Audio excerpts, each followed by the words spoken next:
Hi everybody and welcome to another Friday's tutorial. And this time we are going to draw a swan.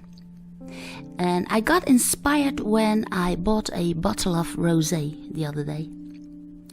And what I saw on that label was a swan with a reflection of a rooster in the water. So this inspired me to make this, my own setup sketch of that swan with that reflecting rooster there, and I uploaded it of course on my Patreon page for you, so you can use that for help with drawing this sketch.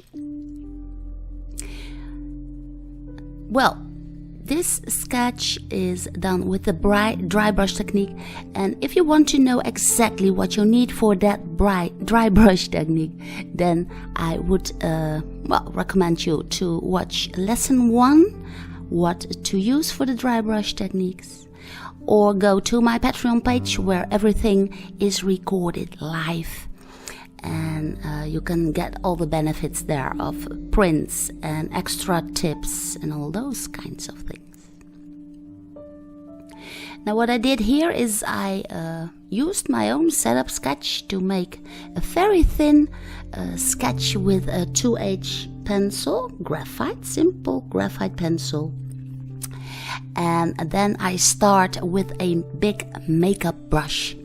And I put a little bit of oil paint, and just a thin layer is on my palette, and I pick up a little bit of oil paint and put it on that makeup brush.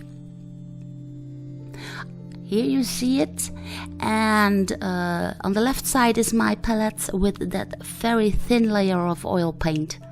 Then you see my first sketch that I did. But I wasn't happy with the rooster, so I started doing it over again. And yes, it got to my mind to put on the camera, so you can watch and see the process. Now, the background is what I want to draw first. So that's the sky part above the horizon. And I need a thin layer of oil paint there, so I can make the head of the swan pop out. Now this is the edge of my drawing, so I simply erase, and that's the fun about drawing with the dry brush technique. You can easily erase that thin layer. And in that way I know where my drawing stops. It gives me a clean image of what I'm doing. Then I pick up my Koh-i-Noor pencil eraser. And because I've put in that layer of oil paint on the back, I can now easily draw out that beautiful head of the swan. So in this case, the light is coming from above, so a light is casted on top of the head of the swan. And of course, there's also a lot of shadow going on. So for the shadow parts, I use a thin layer of oil paint and a flat brush. So the big brush is used for the background and the sky, while the flat brushes are used to put in the detail, as I'm doing here. So I'm simply drawing in the shadow that is casted on the neck of the swan and underneath the beak, and that knob on his beak. And then in this way I'm simply magically draw out that head of the swan. The fun part about drawing with that dry brush technique is that it is a very, very soft technique. And of course, a swan is, beautiful. I get a very soft feel when I see those magnificent beasts flowing on the water. So this is especially why I chose here that dry brush technique. It is amazing and it's very much fun to do. What is also very nice about that dry brush technique is that, and you can see it in the background, you get a very, very soft and easy flowing gradient of gray by using that big makeup brush. If you were to draw in all of that with the graphite pencil, it would take you hours to get that soft feel and that soft gradients. Now here I'm at the part where the swan and the water are touching. So this is also easily done, of course, with the flat brush, and well, the highlights I simply draw out again with a pencil eraser. Here on the back of the tail, there is a lot of shadow again because the light is coming from the right top. So at the back of his tail there's a lot of shadow and a lot of contrast going on. In between the feathers, I simply use the brush, the flat brush again, and I do not put in any lines, and it's not necessary at all because I want to keep that soft idea, the soft feel of the swan. And by drawing with a brush, you push yourself not to put in harsh lines. And this can be very important in the development of well, the way that you look at the shapes of whatever you are drawing. Now, what is also fun to do is to cut out some templates, just cut out some cloudy shapes or something. Then you take that big makeup brush again, and in an instant you are creating clouds. Or you use a simple straight piece of paper, and in that way you can create the surface of the water that your swan is floating upon. So this is very, very easily and very quickly done. Much quicker than it would when you were using a graphite pencil. You can also draw through the object and then make it pop out back again with the pencil eraser.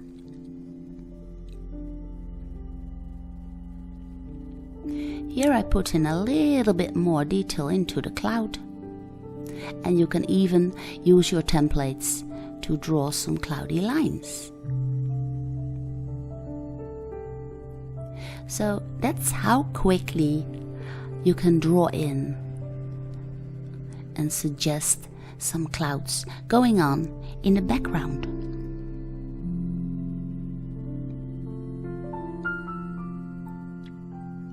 Okay, now let's take a look at the part that is below our horizon.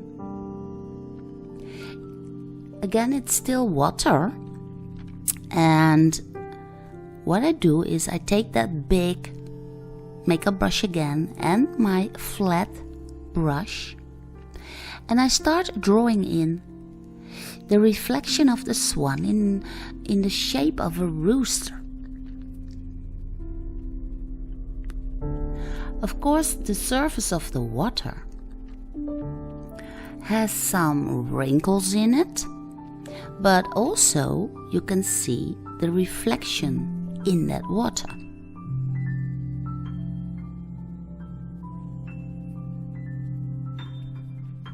So I simply put in the shape of that rooster, and of course they are both birds. And what I also want to suggest to you, that you try out different kinds of animals as a reflection of that swan. Maybe you want to draw in an ugly duck, like the swan and the ugly duck. So that's a possibility. Or maybe you just want to draw in the reflection of the actual swan itself. That's a possibility too. I chose to, draw the label that inspired me, that was on the rosé. And that's why I'm recording this, of course, but please feel free to draw in any kind of animal as a reflection for that swan. It's just a study, of course. Just remember, and maybe you can even try to draw, some more than one drawings. It's what I'm doing here too. I wasn't quite happy with my first try, so now I'm making a second try.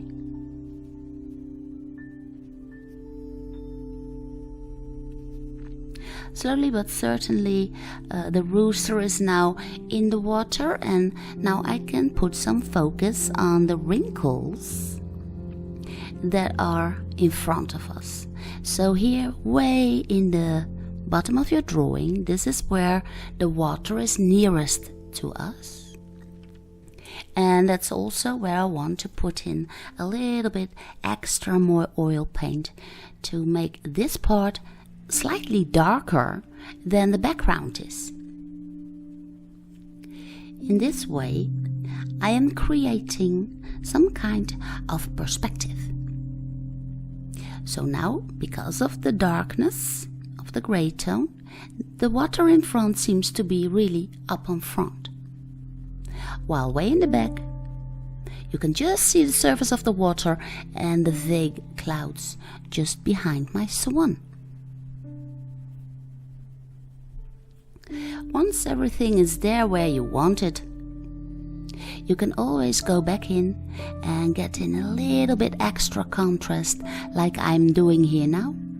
And you can even turn your drawing around to see what you have been drawing upside down. So now I'm putting my rooster straight up again. And with my first try, I think I made too much detail into that eye of the rooster. So now I'm keeping my rooster much more blurry. So I like this drawing better.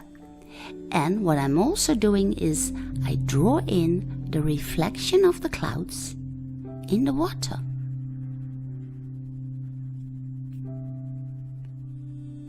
I think this is a fun effect. I just made it up, and that's what happens when you try out more drawings of one subject.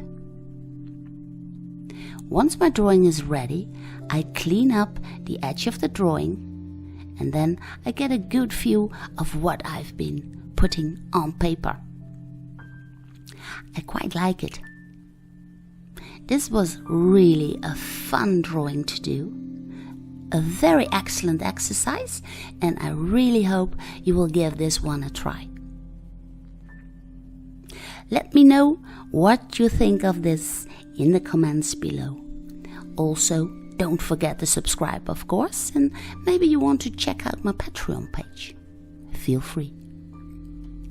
But, of course, what I hope most is that we will meet again on next Friday's tutorial. Thank you for watching.